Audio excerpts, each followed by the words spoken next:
Be B C کی ایک تحقیق میں اس بات کی تصدیق ہو گئی ہے کہ عراق کے شہر فلوجہ کے بچوں میں بڑے پیمانے پر پیدائشی خامیاں پائی جا رہی ہیں۔ واضح ہے کہ 2004 میں امریکی فوج نے 2 بڑی فوجی کارروائیوں کی مدد سے فلوجہ شہر میں جاری بغاوت کو دبایا تھا۔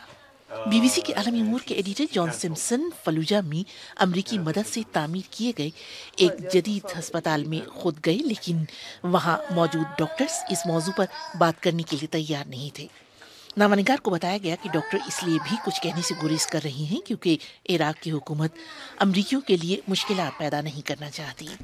سرکاری رپورٹ یہ کہتی ہے کہ فلوجہ میں ایک سال میں 2 سے 3 بچے معذوریوں کے ساتھ پیدا ہوتے ہیں، لیکن ہمارے نامہ نگار نے بچوں کے وارڈ میں جب ایک ڈاکٹر سے بات کی تو انہوں نے بتایا کہ ہر روز 2 سے 3 بچے پیدائشی طور پر معذور پیدا ہو رہے ہیں۔ ڈاکٹر کا کہنا تھا کہ بیشتر میں دل کی بیماریاں تشخیص ہوئی ہیں۔ اندازوں کے مطابق اس شہر میں ہر برس تقریباً 1000 بچے خامیوں کے ساتھ پیدا ہو رہے ہیں۔ بی بی سی کے نامہ نگار کے مطابق انہوں نے جس بھی ڈاکٹر یا پھر والدین سے بات کی، انہوں نے یہی کہا کہ 6 برس پہلے امریکی افواج نے جو جدید ہتھیار استعمال کیے تھے یہ اس کا نتیجہ ہے۔ 6 برس قبل جن عمارتوں کو نقصان پہنچا تھا انہیں گرا کر وہاں ایک ندی بنا دی گئی ہے اور فلوجہ کے شہری اسی کا پانی پیتے ہیں۔